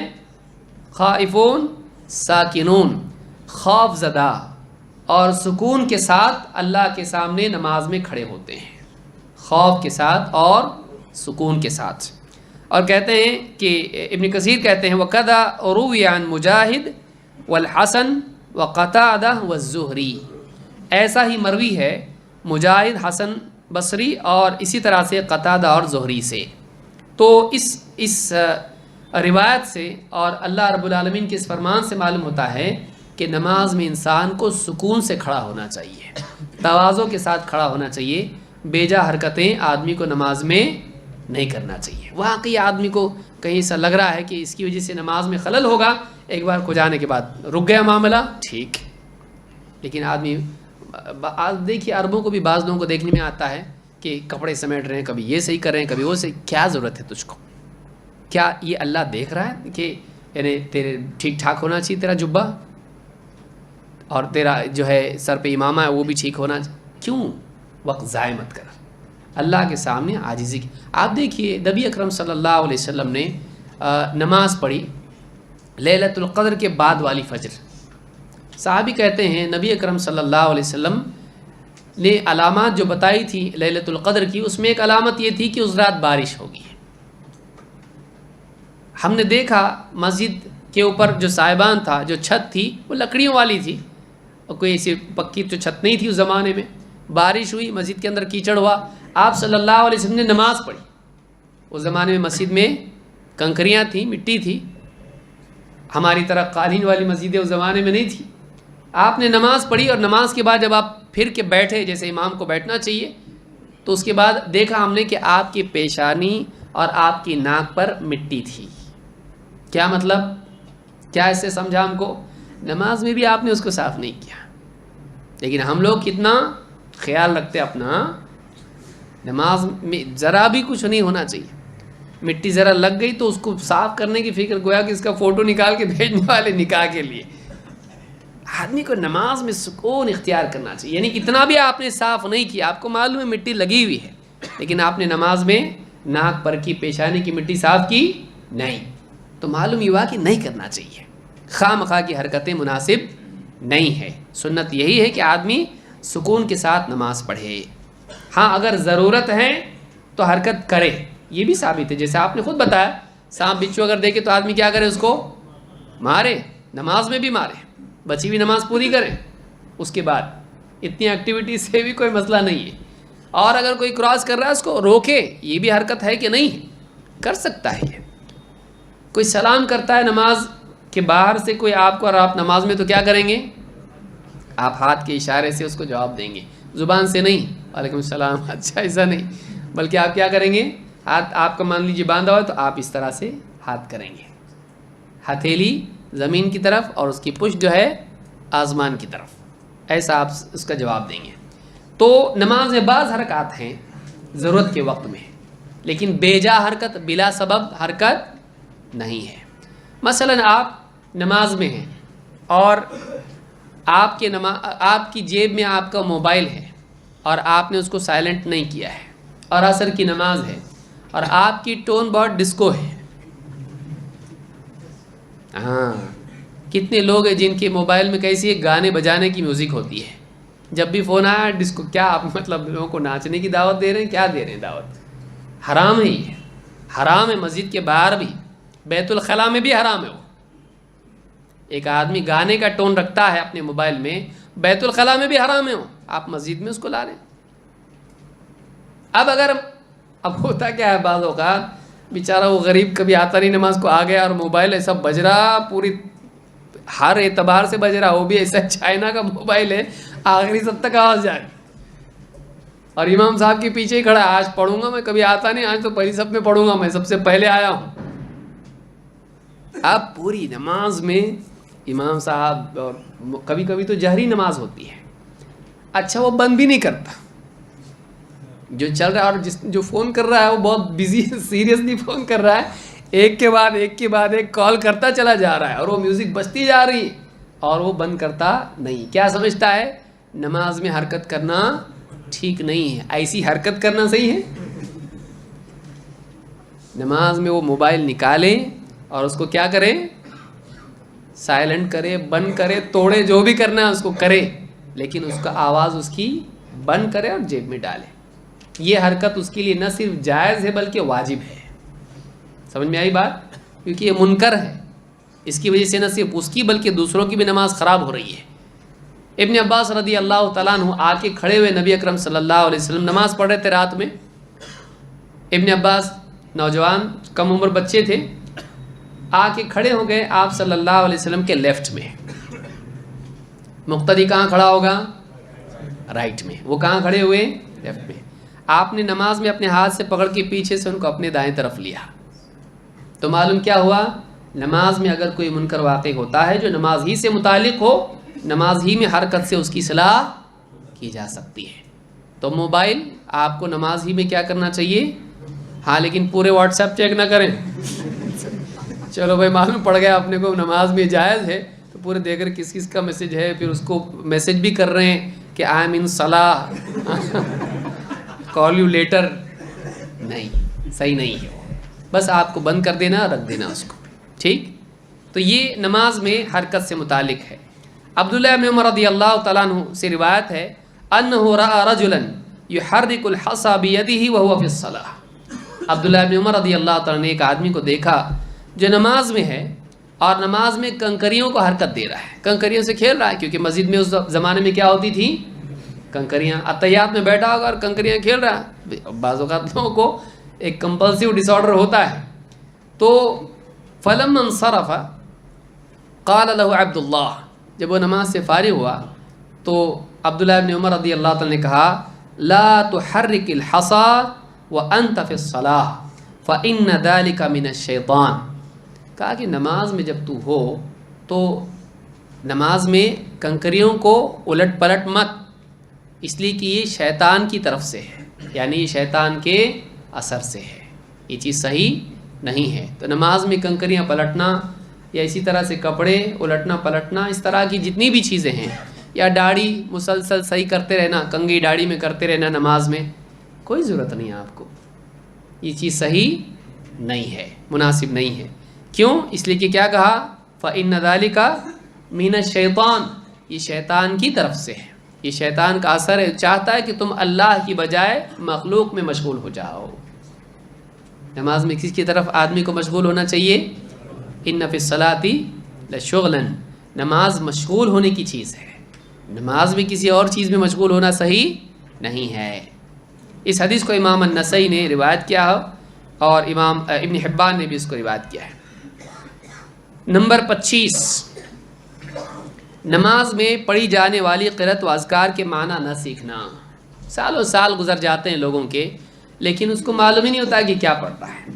یہ اس کے ثواب کو کم کرتا ہے، یہ اس کے ثواب کو کم کرتا ہے۔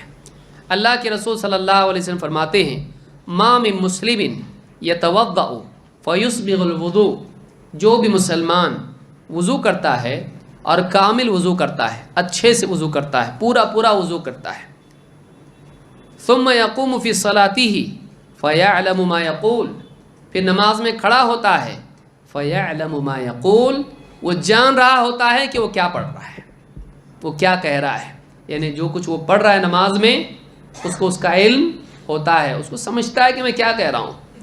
إِلَّا انْفَتَلَ كَيَوْمِ وَلَدَتْهُ أُمُّهُ مِنَ الْخَطَايَا لَيْسَ عَلَيْهِ ذَنْبٌ، وہ اس حال میں نماز سے لوٹتا ہے، اس حال میں نماز سے فارغ ہوتا ہے کہ اس پر کوئی گناہ نہیں ہوتا ہے، جیسے اس دن تھا جب ماں کے پیٹ سے جنم لیا تھا۔ ماں کے پیٹ سے آدمی جنم لے تو اس پہ چھوٹے گناہ ہوتے ہیں یا بڑے؟ ہاں، اس سے دلیل ملتی ہے کہ اگر نماز صحیح ڈھنگ سے پڑھے تو اللہ تعالیٰ کبیرہ گناہ بھی معاف کر دیتا ہے، خصوصاً اس وجہ سے بھی کہ نماز کے اخیر میں استغفار بھی ہے، اللہم انی ظلمت نفسی ہے نا اس میں۔ اب اس کو سمجھ رہا نہیں کیا پڑھ رہا، جس کو سمجھتا ہے وہ کیا کر رہا ہے؟ اے اللہ میں نے اپنے اوپر بہت ظلم کیا، تیرے سوا کوئی مغفرت کرنے والا نہیں، میرے سارے گناہوں کی مغفرت کر دے، مانگا نا اس نے، تو سارے گناہ معاف ہوں گے کہ نہیں ہوں گے؟ ہوں گے۔ تو ایک آدمی کو چاہیے کہ وہ نماز میں جو کچھ پڑھتا ہے اس کو سیکھے۔ سورۃ الفاتحہ سالوں سال پڑھ رہا ہے، اس کو مطلب معلوم نہیں، قل هو اللہ احد پڑھ رہا ہے، اس کا مطلب معلوم نہیں، انا اعطیناک الکوثر پڑھ رہا ہے، مطلب معلوم نہیں، کتنی ساری دعائیں سبحان ربی الاعلیٰ کا مطلب اس کو نہیں معلوم۔ کیوں نہیں معلوم ہے؟ معلوم ہونا چاہیے، سیکھیں اس کو، کوئی چیز ناممکن نہیں ہے، لیکن جو آدمی سست ہے اس کے لیے سب مشکل ہے، لیکن جس انسان کو قدر ہے اس کے لیے سب آسان ہے۔ جو آدمی واقعی چاہتا ہے کہ اس کو ثواب ملے اور اس کی عبادت میں دھیان پیدا ہو، اس کی عبادت میں کیفیات پیدا ہوں، اس آدمی کو چاہیے کہ وہ معنی سیکھے جو کچھ پڑھ رہا ہے اس کی۔ اس حدیث کو امام الحاکم نے روایت کی اور یہ حدیث صحیح ہے۔ نمبر 26، نماز میں دھیان نہ دینا، نماز میں دھیان نہیں دینا، یعنی ایک تو تھا کہ آپ کی نگاہیں ادھر ادھر چلی جائیں، جو پچھلے اس میں التفات ہم نے دیکھا، دوسرا یہ ہے کہ نگاہ تو برابر سجدے کی جگہ پر ہے، لیکن دل کیا ہے؟ دل بہت سارا کھویا ہوا ہے، نماز کی طرف دھیان نہیں ہے، یہ بھی برا ہے۔ دھیان آدمی کا کہاں ہونا چاہیے؟ نماز میں۔ زکریا علیہ السلام نے اپنی قوم کو نصیحت کی اور اس کو نبی صلی اللہ علیہ وسلم نے نقل کیا، انہوں نے کیا کہا؟ وَإِنَّ اللَّهَ أَمَرَكُمْ بِالصَّلَاةِ، اپنی قوم سے کہا اللہ نے تم کو نماز کا حکم دیا ہے، فَإِذَا صَلَّيْتُمْ فَلَا تَلْتَفِتُوا، جب تم نماز پڑھو تو یہاں وہاں دھیان مت دو، التفات مت کرو، فَإِنَّ اللَّهَ يَنصِبُ وَجْهَهُ لِوَجْهِ عَبْدِهِ فِي صَلَاتِهِ مَا لَمْ يَلْتَفِتْ، اس لیے کہ اللہ تعالیٰ کا چہرہ بندے کے چہرے کے سامنے ہوتا ہے جب وہ نماز میں ہوتا ہے، ہاں اس وقت تک جب تک کہ وہ یہاں وہاں دھیان نہ دے۔ بندے کی طرف، بندے کے چہرے کے سامنے کس کا چہرہ ہوتا ہے؟ اللہ کا۔ کیسے ہم کو نہیں معلوم، ہم کو معلوم نہیں، لیکن یہ قید کب کے لیے ہے؟ ہر وقت نہیں، نماز میں۔ پھر اس میں بھی قید کب تک ہے؟ جب تک کہ ہاں یہاں وہاں دھیان نہ دے۔ تو ایک آدمی کے لیے کتنی بڑی بات ہے کہ اس کے چہرے کے سامنے اللہ رب العالمین کا چہرہ ہو۔ نماز میں آدمی کو چاہیے کہ وہ یہاں وہاں دھیان نہ دے، یا وہاں چہرہ نہ کرے، یا وہاں نگاہیں نہ کرے۔ اس حدیث کو امام احمد اور امام ترمذی اور اسی طرح سے امام البخاری نے تاریخ میں، یا نسائی، ابن حبان، حاکم نے روایت کیا، اور یہ حدیث صحیح ہے۔ تو نماز میں آدمی کو چاہیے کہ وہ یہاں وہاں دھیان نہ دے۔ نمبر 27، رکوع و سجود میں پیٹھ سیدھی نہ کرنا۔ جیسے بعض لوگ رکوع کرتے ہیں پوری طرح جھکتے نہیں، اور اسی طرح سجدہ کرتے ہیں تو بالکل زمین سے چپک جاتے ہیں۔ رکوع اور سجود میں پیٹھ سیدھی ہو چاہیے۔ سیدھی کا مطلب یہ ہے کہ قائم ہو، اس کے اندر کوئی جھول نہیں ہونا چاہیے، یا اس کے اندر اونٹ کی طرح اس طرح سے اونچائی نہیں ہونا چاہیے، بلکہ پیٹھ سیدھی ہو رکوع میں۔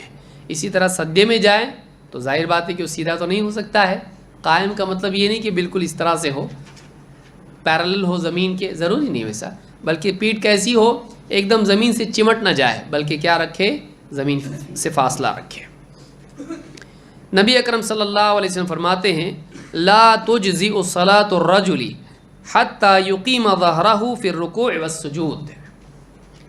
اس آدمی کی نماز ادا نہیں ہوتی ہے۔ لا تجزئ کا مطلب ہے کہ نماز ہوتی ہی نہیں ہے۔ لا تجزئ اجزاء سے ہے، یعنی وہ چیز ادا ہو جانا۔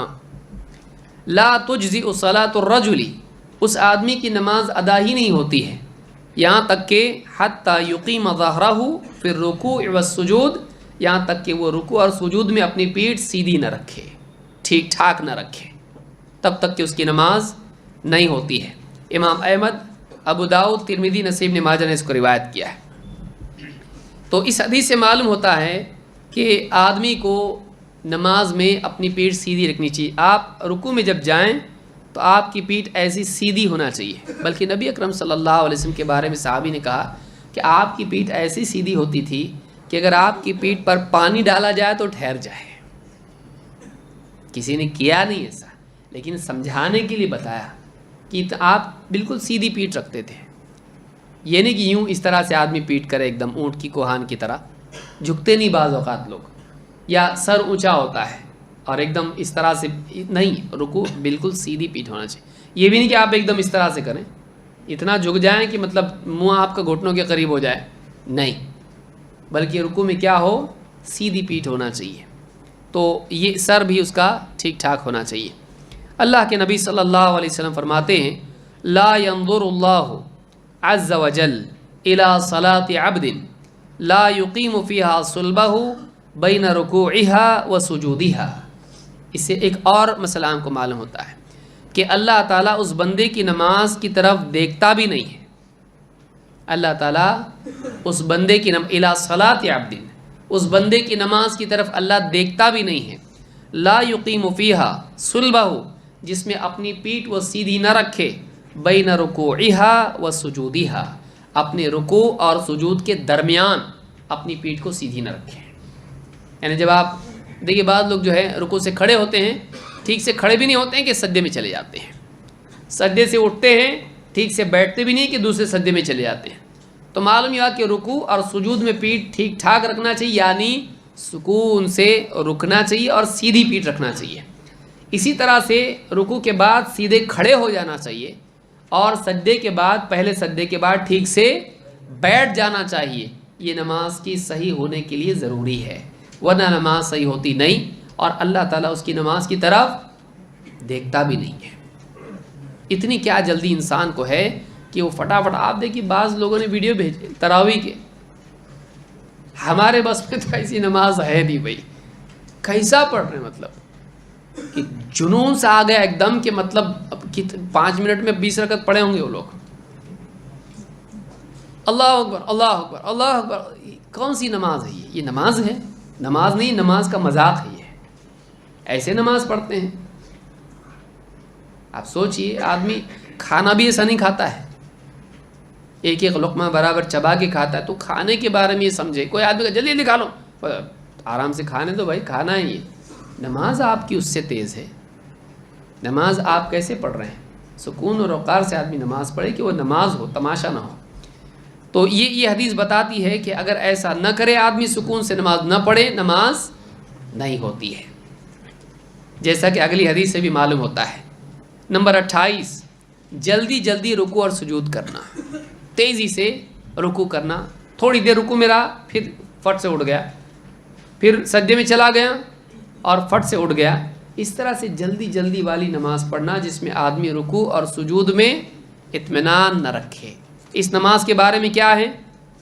عبداللہ ابن مغفل رضی اللہ تعالیٰ فرماتے ہیں کہ اللہ کے رسول صلی اللہ علیہ وسلم نے فرمایا، اسرق الناس من یسرق صلاتہ، سب سے بدترین چوری یہ ہے کہ آدمی نماز میں سے چوری کرے۔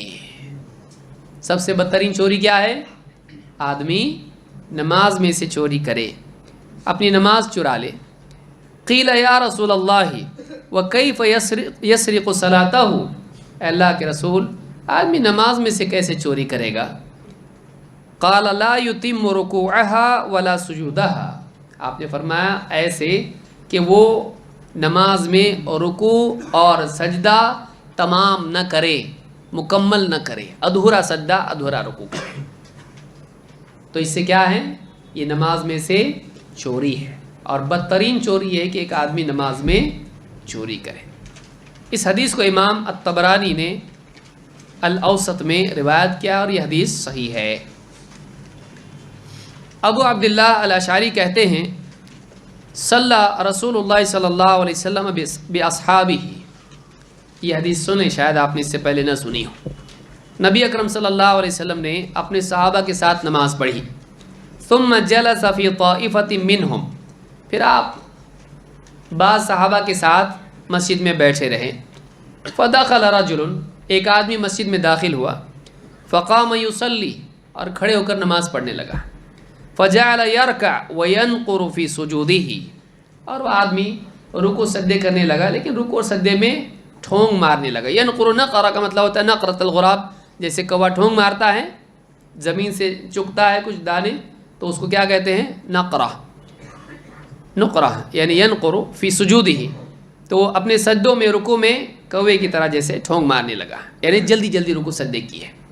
فقال النبی صلی اللہ علیہ وسلم اترون ھذا، آپ نے صحابہ سے کہا دیکھتے ہو اس آدمی کو، دیکھتے ہو یہ، من مات علی ھذا مات علی غیر ملت محمد، جو اسی حال میں مر جائے وہ محمد صلی اللہ علیہ وسلم کے دین پر نہیں مرا۔